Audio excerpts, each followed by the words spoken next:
ಶ್ರೀರಸ್ತು ಶುಭಮಸ್ತು ಶ್ರೀರಸ್ತು ಶುಭಮಸ್ತು. ನೀನು ಹೇಳ್ತಾ ಇರೋದಲ್ಲ ನಿಜ ಏನೋ? ನಮ್ಮ ಮನೇಲಿರೋ ನಿಮ್ಮ ತಾಯಿ ಸತ್ಯೋಳು ನಿಜ ಸ್ವಾಮಿ.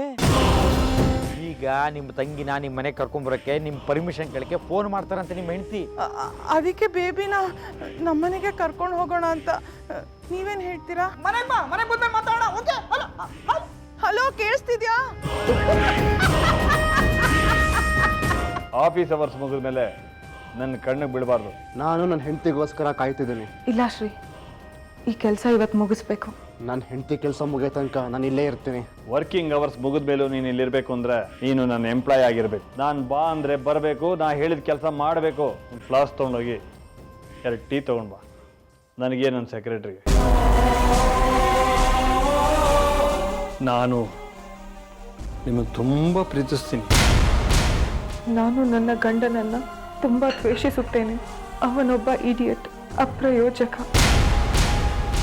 ನಾನೊಬ್ಳೆ ಅಲ್ಲ ಶ್ರೀ, ಈ ಮನೆಯಲ್ಲಿ ಒಬ್ಬೊಬ್ರು ಒಂದೊಂದು ಕೆಲಸ ಮಾಡ್ತಾ ಇದ್ದಾರೆ.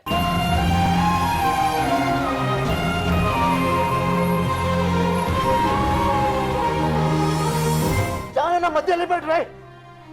ಅವಳಿಗೇನು ಗೊತ್ತು ಈ ವಿಷಯ ಎಲ್ಲ ಗೊತ್ತು ಅವಳಿಗೆ. ನೀವು ಸುಮ್ಮನೆ ಅದಕ್ಕೆ ಜಿಗಟ್ಬೇಡಿ. ಎಲ್ಲ ಗೊತ್ತಿದ್ದು ಏನು ಗೊತ್ತಿಲ್ದೇರ ನಿಂತಿದ್ದಾಳೆ.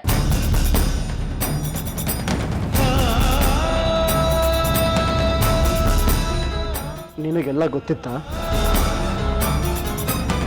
ಹೇಳಿ ಜಾನ್ವಿ.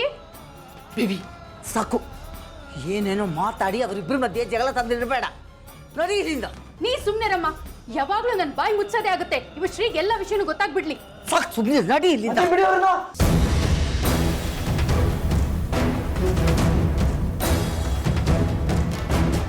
ಜಾನು, ನೀನು ಹೇಳು, ಬೇಬಿ ಮಮ್ ಹೇಳಿದ್ದು ನಿಜಾನಾ?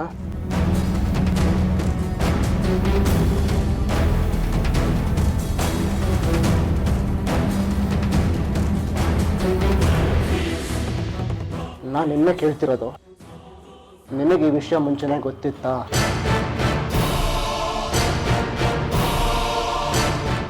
ಗೊತ್ತಿತ್ತೋ ಇಲ್ವೋ ಅಂದೆ.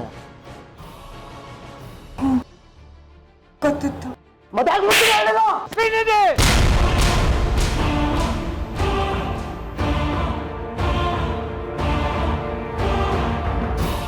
ನೀವು ಮಾತಾಡ್ಬೇಡಿ ಮಾವ. ಯಾಕ್ರಿ ಮಾತಾಡಬಾರ್ದು? ನನ್ನ ಕಣ್ ಮುಂದೆ ನನ್ನ ಮಗಳಿಗೆ ಹೊಡಿತಾ ಇದ್ರೆ ಸುಮ್ಮನೆ ಇರ್ಬೇಕಾ? ಅವಳು ಮಾಡಿದ್ ನಿಮಗೆ ಗೊತ್ತಾದ್ರೆ ನೀವೇ ಇವಳಿಗೆ ಹೊಡಿತೀರಾ? ಏನ್ರಿ ಮಾಡಿದಾಳೆ ಅಂತದ್ ನನ್ನ ಮಗಳು? ನನ್ನ ಅಮ್ಮಂದಿರ ಹತ್ರ ನಿಮ್ಮ ಹೆಂಡತಿ ಜಿದ್ದಿದ್ರ ತರ ಕೆಲಸ ಮಾಡಿಸಿದ್ದಾರೆ. ಆ ವಿಷಯ ಇವಳು ಗೊತ್ತಿದ್ದು ನನ್ನಿಂದ ಮುಚ್ಚಿಟ್ಟಿದ್ದು ತಪ್ಪಲ್ವಾ? ಅಯ್ಯೋ ರಾಕ್ಷಸಿ, ನಿನ್ನಿಂದ ಯಾರಿಗೂ ನೆಮ್ಮದಿ ಇಲ್ವಲ್ಲೇ? ಅದ್ಯಾವ ಜನ್ಮದ ಕರ್ಮನೋ, ನೀನು ನನ್ನ ಹೆಂಡತಿ ಯಾಕೆ ಬಂದೆ?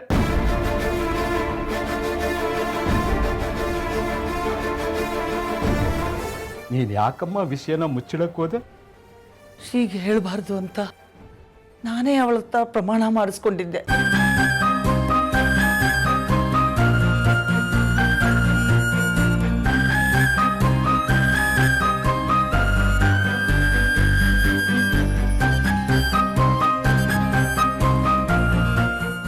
ಕೇಳಿಸ್ಕೊಂಡ್ರ ನಿಮ್ಮ ಅಜ್ಜಿ ಹೇಳಿದ್ದು? ಅನ್ಯಾಯವಾಗಿ ನನ್ನ ಮಗಳಿಗೆ ಹೊಡೆದ್ರಲ್ರಿ. ಈಗ ನಾನ್ ನಿಮಗೆ ಹೊಡೆದ್ರೆ ಅಪ್ಪ, ನೀನ್ ಸುಮ್ನಿರಮ್ಮ.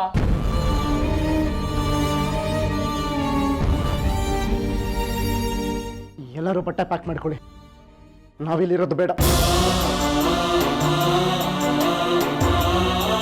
ನೀವು ಹೋಗಿ, ನನ್ನ ಮಗಳು ಬರಲ್ಲ.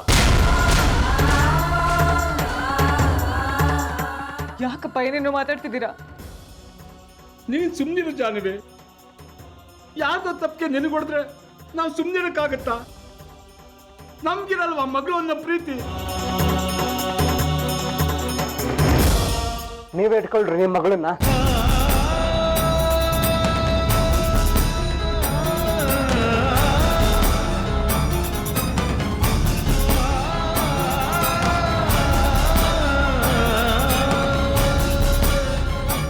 ಈಗ ಸಂತೋಷನಾ?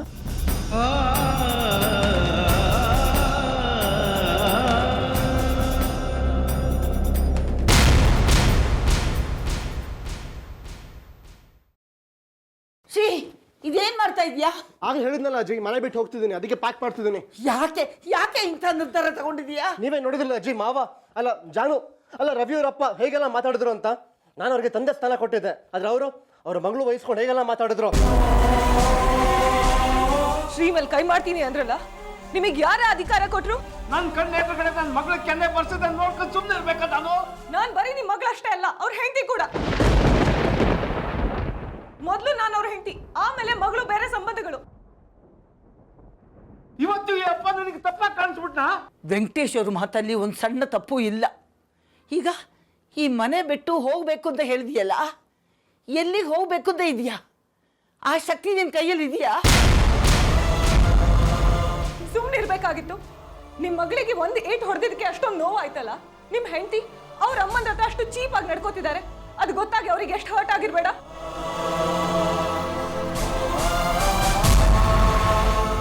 ನಮ್ಮ ಕೈಯಲ್ಲಿ ಮನೆ ಕೆಲಸ ಮಾಡಿಸಿದ್ದು, ನನ್ನ ಕೈಯಲ್ಲಿ ಅವರ ಚಪ್ಪಲಿ ಹೊಲಿಸ್ಕೊಂಡು ಬರೋ ಅನಿವಾರ್ಯತೆ ಕ್ರಿಯೇಟ್ ಮಾಡಿದ್ದು ಸುನಂದಮ್ಮ. ಅದಕ್ಕೆ ಜಾನ್ವಿಗೆ ಶಿಕ್ಷೆ ಕೊಡೋದು ಯಾವ ನ್ಯಾಯ? ತನ್ನ ಮಗಳಿಗಾದ ಅನ್ಯಾಯಕ್ಕೆ ವೆಂಕಟೇಶ್ ಅವರಿಗೆ ಎಷ್ಟು ನೊಂದಿರಬೇಡ. ನಾನು ಅವ್ರ ಹೆಂಡತಿಯಪ್ಪ, ನನ್ನನ್ನು ಪ್ರೀತಿಸೋರಿಗೆ ನನಗೆ ಹೊಡೆಯೋ ಹಕ್ಕು ಇರುತ್ತಲ್ವಾ? ವಿನಾಕಾರಣ ನೀನು ಜಾನ್ವಿನ ಹೊಡೆದು ಬಿಟ್ಟೆ. ಅವಳ ಬಿಟ್ಟೋಗ್ತೀನಿ ಅನ್ನೋ ಮಾತು ಮಾತ್ರ ನೀನು ಆಡಬಾರ್ದಿತ್ತು ಕಣೋ.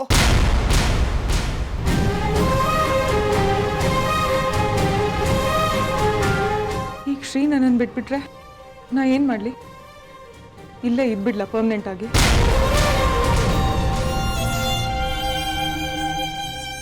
ನಮಗೆಲ್ಲ ಯಾವ ಕಷ್ಟನೂ ಆಗಬಾರ್ದು ಅಂತ ನಾವೆಲ್ಲ ಊಟ ಮಾಡಿದ ಮೇಲೆ ಪಾತ್ರೆಗಳೆಲ್ಲ ತೊಳೆದಿಟ್ಟು ಅಡುಗೆ ಮನೆಯೆಲ್ಲ ಕ್ಲೀನ್ ಮಾಡಿಬಿಟ್ಟು ಮಲಗ್ತಿದ್ದಾಳೆ.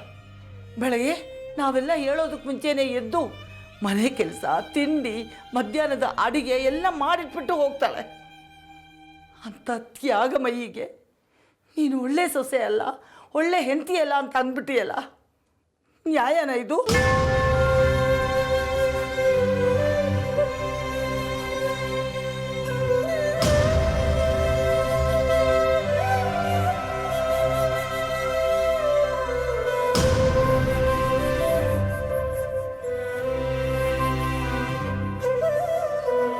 ನೀನು ಆಡಿದ ಮಾತಿನಿಂದ ಆ ಮಗು ಅದೆಷ್ಟು ನೊಂದ್ಕೊಂಡಿದೆಯೋ ಏನೋ. ನೀವಿವತ್ತು ನಡ್ಕೊಂಡಿರೋ ರೀತಿಯಿಂದ ಶ್ರೀ ಮತ್ತೆ ಅತ್ತೆಂದ್ರು ಬೇಜಾರು ಮಾಡ್ಕೊಂಡು ಈ ಮನೆಯಿಂದ ಆಚೆ ಹೋಗೋ ನಿರ್ಧಾರ ತಗೊಂಡ್ರೆ ನಾನು ಅವ್ರ ಜೊತೆ ಹೋಗ್ತೀನಿ.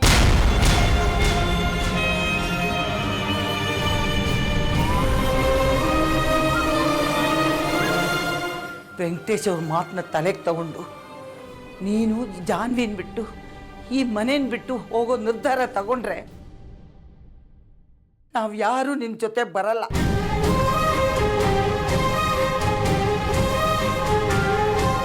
ಈ ಸಲ ನಾವ್ ಈ ಮನೆ ಬಿಟ್ಟು ಹೋದ್ರೆ ಸತ್ರು ಈ ಮನೆ ಹೊಸಲು ತುಳಿಯಲ್ಲ. ದಯವಿಟ್ಟು ಈ ಥರ ಮಾತಾಡಬೇಡ ಮಗಳೇ. ಈಗ ನಾನೇನು ಮಾಡಬೇಕು ಹೇಳು? ನೀನು ಜಾನ್ವಿ ಹತ್ರ ಕ್ಷಮೆ ಕೇಳು. ಅದಕ್ಕೆ ಮೊದಲು ವೆಂಕಟೇಶ್ ಅವ್ರ ಹತ್ರ ಕ್ಷಮೆ ಕೇಳು.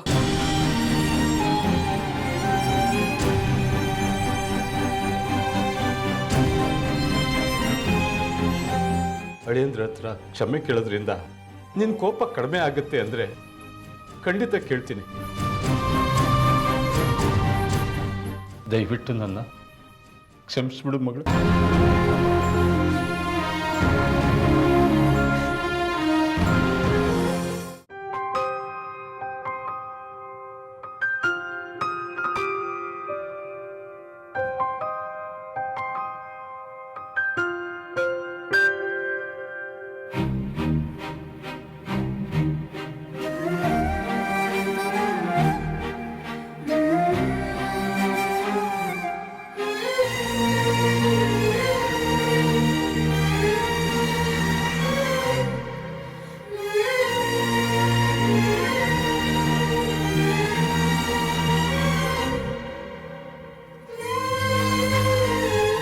ಅಳಿಯಂದ್ರೆ ದಯವಿಟ್ಟು ನನ್ನ ಕ್ಷಮಿಸಿ.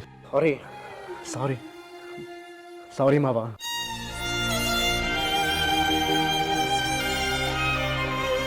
ನಿಮ್ಮ ಮಗಳ ಮೇಲೆ ನಾನು ಕೈ ಮಾಡಬಾರ್ದಾಗಿತ್ತು.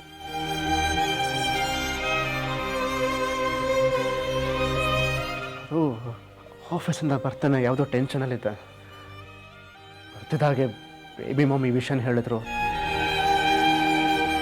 ತಡ್ಕೊಳಕ್ಕಾಗಲಿಲ್ಲ. ಸಾರಿ ಮಾವ.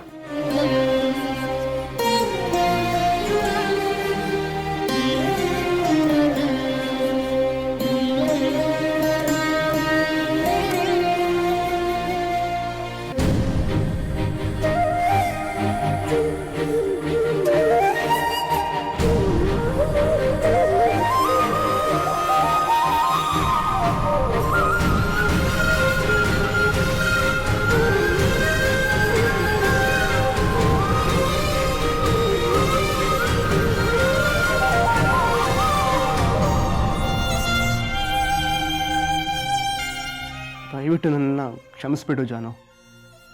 ಅದೇನೇ ಆದರೂ ನಾನು ನಿನ್ನ ಮೇಲೆ ಕೈ ಮಾಡಬಾರ್ದಾಗಿತ್ತು. ಅದನ್ನು ನಾನು ಆಗಲೇ ಮರ್ತಾಯಿತ್ತು ಶ್ರೀ.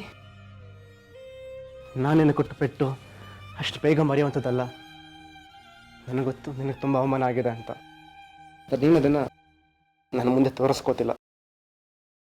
ನಾನಿದೆ ಮೊದಲನೇ ಸಲ ಒಂದು ಹೆಣ್ಮಗು ಮೇಲೆ ಕೈ ಮಾಡಿರೋದು. ಇದೇ ಕೊನೆ ಆಗುತ್ತೆ ಅಂತ ನನಗೆ ಚೆನ್ನಾಗಿ ಗೊತ್ತು ಶ್ರೀ.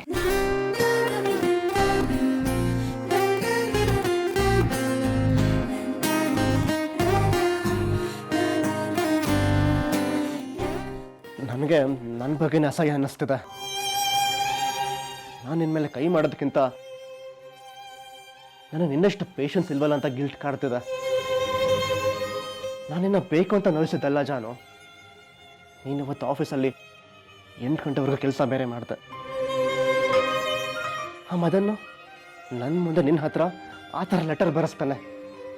ತುಂಬ ಡಿಸ್ಟರ್ಬ್ ಆಗಿದೆ. ಮನೆಗೆ ಬಂದರೆ ಅಮ್ಮಂದಿರ ಸ್ಥಿತಿ ನೋಡಿ ಇನ್ನಷ್ಟು ಅಪ್ಸೆಟ್ ಆದೆ. ನಾನು ಯಾವಾಗಲೂ ನನ್ನ ಅಮ್ಮಂದಿರನ್ನ ರಾಣಿಗಳ ಥರ ನೋಡೋ ಅಭ್ಯಾಸ. ಆದರೆ ಇವತ್ತು ಅವ್ರನ್ನ ಎಂಥ ಸ್ಥಿತಿಲಿ ನೋಡಿ ತುಂಬಾ ಅಪ್ಸೆಟ್ ಆಗೋದೆ. ಜೊತೆಗೆ ನಿಮ್ಮಮ್ಮ ಬೇರೆ ಅಜ್ಜಿ ಹತ್ರ ಚಪ್ಪಲಿ ಹೊಲಿಸ್ಕೊಂಡು ಬಾ ಅಂತ ಹೇಳಿದ ವಿಷಯ ಕೇಳಿ ತುಂಬಾ ಕೋಪ ಬಂತು. ನನ್ನ ಜಾನು ಮಧ್ಯೆ ಯಾವ ಗುಟ್ಟು ಇಲ್ಲ ಅಂತ ನಮ್ದು ನಾನು. ಆದರೆ ನೀನು ಇಂಥ ಕಹಿ ಸತ್ಯನ ಮುಚ್ಚಿಟ್ಟು ನನಗೆ ತುಂಬಾ ಹರ್ಟ್ ಮಾಡಿಬಿಟ್ಟೆ. ನನಗೂ ನಿನ್ನಿಂದ ಈ ವಿಷಯನ ಮುಚ್ಚಿಡೋ ಉದ್ದೇಶ ಇರಲಿಲ್ಲ ಶ್ರೀ. ಆದರೆ ಅಜ್ಜಿ ಹೇಳಿದ್ರು, ನಿನ್ನ ಅನಿವಾರ್ಯತೆ ಧರ್ಮ ಸಂಕಟ ನನಗೆ ಅರ್ಥ ಆಯಿತು. ನೀನು ಈ ವಿಷಯನ ನನಗೆ ಮುಂಚೆನೇ ಹೇಳಿದಿದ್ರೆ ನಿನ್ನ ಬಗ್ಗೆ ಯಾವ ನೆಗೆಟಿವ್ ಫೀಲಿಂಗ್ಸು ಬರ್ತಿರ್ಲಿಲ್ಲ. ಇವತ್ತು ಇಂಥ ಅನಾಹುತನೂ ಆಗ್ತಿರ್ಲಿಲ್ಲ. ಐ ಆಮ್ ಸಾರಿ ಜಾನು. ನನ್ನ ಗಂಡನಾಗಿ ಒಂದು ಡೇಟ್ ಹೊಡೆಯೋ ಅಧಿಕಾರ ನಿನಗಿದೆ. ಆದರೆ ಎಲ್ಲರೂ ಮುಂದೆ ಹೊಡೆದಿಲ್ಲ ಅಂತ ಸ್ವಲ್ಪ ಬೇಜಾರಾಯಿತು. ಅದು ಅಪ್ಪನ ಮುಂದೆ ಹೊಡೆದಿಲ್ಲ ಅಂತ ಆ ಕ್ಷಣಕ್ಕೆ ಹಿಂಸೆ ಆಯಿತು. ಆದರೆ ನಿನ್ನ ಪರಿಸ್ಥಿತಿ ನನಗೆ ಅರ್ಥ ಆಗುತ್ತೆ. ಪ್ರತಿ ಸಲನೂ ನೀನು ನನ್ನ ಪರಿಸ್ಥಿತಿನ ಮನಸ್ಥಿತಿನ ಅರ್ಥ ಮಾಡ್ಕೋತೀಯ, ಇನ್ನೊಬ್ರಿಗೆ ಅರ್ಥ ಮಾಡಿಸ್ತೀಯ. ಆದರೆ ನನಗೆ ನಿನ್ನ ಬಗ್ಗೆ ಏನೂ ಅರ್ಥನೇ ಆಗಲ್ಲ. ಇನ್ಮೇಲಿಂದ ನನಗೆ ಯಾವತ್ತೂ ಬೇಜಾರು ಮಾಡಲ್ಲ. ದಯವಿಟ್ಟು ಕ್ಷಮಿಸ್ಬಿಡು ಜಾನು. ನನ್ನ ಶ್ರೀ ಕ್ಷಮೆ ಕೇಳೋದು ನನಗಿಷ್ಟ ಇಲ್ಲ. ಯಾವತ್ತೂ ಅವ್ನು ಮಾಡಿದ್ದು ಸರಿ ಅಂತ ಸಮರ್ಥಿಸ್ಕೋಬೇಕು. ಸಮರ್ಥನೆ ಮಾಡ್ಕೊಳಕ್ಕಾಗದೇ ಇರೋಂಥ ಕೆಲಸ ಯಾವತ್ತೂ ಮಾಡಬಾರ್ದು. ಇನ್ಮೇಲಿಂದ ನಿನ್ನ ಶ್ರೀ ಹಾಗೇ ಇರ್ತಾನೆ. ದಟ್ಸ್ ಮೈ ಬಾಯ್. ಏನಾಯ್ತು?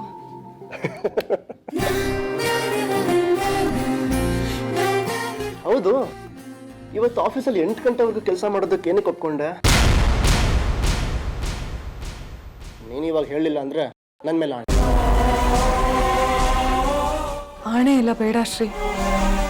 ಇವತ್ತು ಮದನ್ ಕಾರ್ ಸ್ಟಾರ್ಟ್ ಆಗದೆ ಇರೋ ಥರ ಮಾಡಿ ನಿನ್ನ ಹತ್ರ ಕಾರ್ ತಳಿಸಿದ್ರು.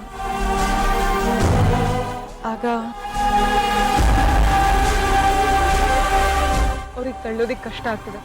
ಪ್ಲೀಸ್ ನಿಲ್ಸಕ್ಕೆ ಹೇಳಿ ಸರ್. ಇವತ್ತು ರಾತ್ರಿ 8 ಗಂಟೆವರೆಗೂ ಆಫೀಸ್ನಲ್ಲಿ ನನ್ನ ಜೊತೆ ಇರ್ತೀರಾ? ಆಯಿತು, ನೀವು ಹೇಳ್ದಾಗೆ ಕೇಳ್ತೀನಿ. ರಾತ್ರಿ 8 ಗಂಟೆವರೆಗೂ ನಿಮ್ಮ ಮುಂದೆನೇ ಕೂತಿರ್ತೇನೆ.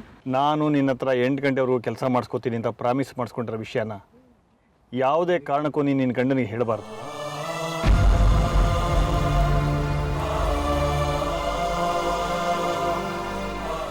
ಎಷ್ಟು ಒಳ್ಳೆಯವಳು ನೀನು. ಆದರೆ ನಾನು ಪ್ರತಿ ಸಲ ನಿನ್ನ ಬಗ್ಗೆ ಅಪಾರ್ಥ ಮಾಡ್ಕೋತೀನಿ, ನೋವು ಕೊಡ್ತೇನೆ, ಆಮೇಲೆ ಅಪರಾಧಿ ಸ್ಥಾನದಲ್ಲಿ ನಿಲ್ತೀನಿ. ನನಗೆ ಮುಜುಗರ ಆಗುತ್ತೆ ಜಾನು. ಇನ್ಮೇಲೆ ಪೂರ್ತಿ ಸತ್ಯ ತಿಳ್ಕೊಳ್ಳದೆ ನಿನ್ನ ಮೇಲೆ ಯಾವತ್ತೂ ಕೋಪ ಮಾಡ್ಕೊಳ್ಳೋದಿಲ್ಲ. ಪ್ರಾಮಿಸ್ ಮಾಡ್ತೀನಿ. ನಾನು ಇನ್ನು ಮುಂದೆ ನಿನ್ನಿಂದ ಯಾವ ವಿಷಯನೂ ಮುಚ್ಚಿಡಲ್ಲ ಶ್ರೀ. ಪ್ರಾಮಿಸ್.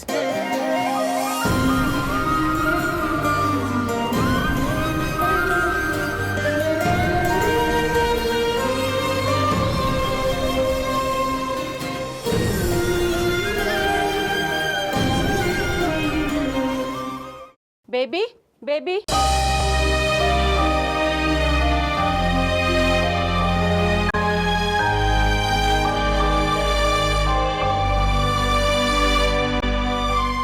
ಏನಾಯ್ತೆ ಬೇಬಿ? ಯಾಕೆ ಒಂಥರ ಇದೆಯಾ? ನನಗೇನಾಗಿದೆಯೇ ನೋಡು, ಎಷ್ಟು ಖುಷಿ ಖುಷಿ ಆಗಿದ್ದೀನಿ. ನಿನ್ ಗಂಡನ್ ನೆನ್ಪು ಮಾಡ್ಕೋತಿದ್ಯಾ?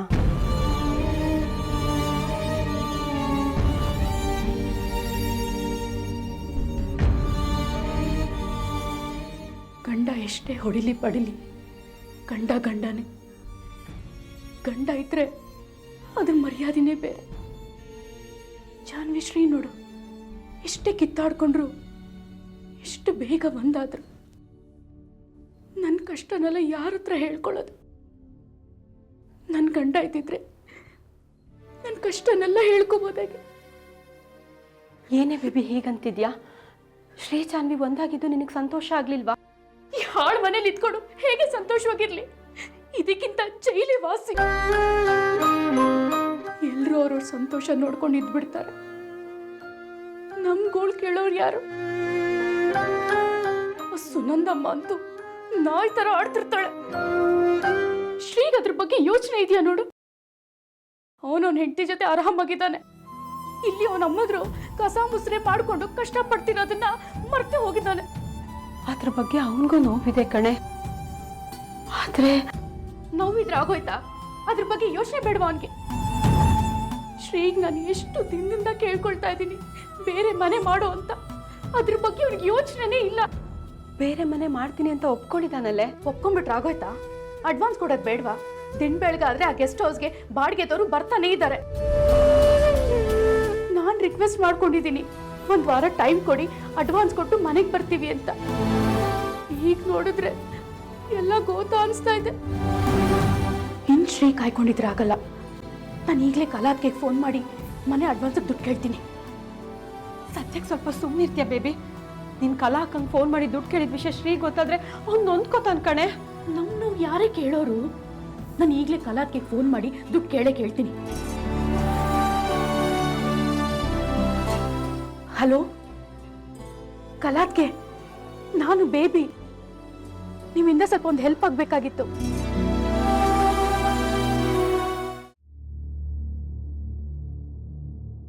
ರೀ, ಬೇಬಿ ಫೋನ್ ಮಾಡಿದ್ಲು. ಏನಂತೆ? ಅವಳು ಬಾಡಿಗೆ ಮನೆ ನೋಡಿದಾಳಂತೆ, ಅಡ್ವಾನ್ಸ್ ಕಟ್ಟಬೇಕಂತೆ. ಅದಕ್ಕೆ ಸ್ವಲ್ಪ ದುಡ್ಡಿದ್ರೆ ಕೊಟ್ಟಿರು, ಶ್ರೀಗೆ ಅನುಕೂಲ ಆದ್ಮೇಲೆ ವಾಪಸ್ ಕೊಡ್ತೀನಿ ಅಂತ ಹೇಳಿದ್ಲು. ಈಗೇನು ಅವಳು ಅಡ್ವಾನ್ಸ್ ಕಟ್ಟೋಕ್ಕೆ ದುಡ್ಡು ಬೇಕು, ನಾವು ಕೊಡಬೇಕು. ಬೇಡ. ಮತ್ತೆ ಅಲ್ಲ, ಅವ್ರ ಅಮ್ಮನೇ ಕಟ್ಸಿರೋ ಇಷ್ಟು ದೊಡ್ಡ ಮನೆ ಇರ್ಬೇಕಾರೆ ಅವ್ರು ಯಾಕೆ ಸಣ್ಣ ಮನೇಲಿ ಬಾಡಿಗೆ ಕೊಟ್ಕೊಂಡು ಕಷ್ಟಪಡಬೇಕು ಅಂತ. ಅದಕ್ಕೆ ವಾಪಸ್ ಕರೆದ್ಬಿಡಿ ಎಲ್ರೂ. ಸಾಕು ಈ ವನವಾಸ ಅವ್ರಿಗೆ.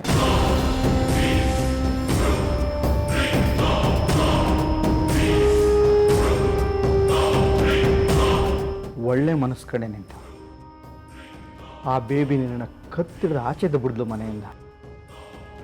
ನೀನು ಅವಳನ್ನ ಮನೆ ಒಳಗೆ ಕರ್ಕೊಂಬರ್ಬೇಕು ಅಂತ ಯೋಚನೆ ಮಾಡ್ತಾ ಇದೀಯ. ಏನೋ ಕೆಟ್ಟಗಳಿಗೆ ಜೀವನ ಪರ್ಯಂತ ಅದನ್ನೆಲ್ಲ ಸಾಧಿಸೋಕ್ಕಾಗತ್ತಾ? ಬೇಬಿಗೂ ಪಶ್ಚಾತ್ತಾಪ ಆಗಿದೆ, ನಾನು ಮರ್ತು ಹೇಗಿದ್ರು ಎಲ್ಲರೂ ಒಂದೇ ಮನೆಯವರು. ಕಷ್ಟ ಕಾಲದಲ್ಲಿ ಅದನ್ನೆಲ್ಲ ಸಾಧಿಸೋಕ್ಕಾಗತ್ತಾ ಅಲ್ವಾ? ನೀನೇ ಅವಳನ್ನ ಕ್ಷಮಿಸಿದೀಯ ಅಂದಮೇಲೆ ನನಗಿನ್ನೇನು, ನಾನೇ ಹೋಗಿ ಅವಳನ್ನ ಕರ್ಕೊಂಬರ್ತೀನಿ. ಅಯ್ಯೋ, ಎಲ್ಲದಕ್ಕೂ ಅಳಬೇಡ ಕಣೆ ನೀನು.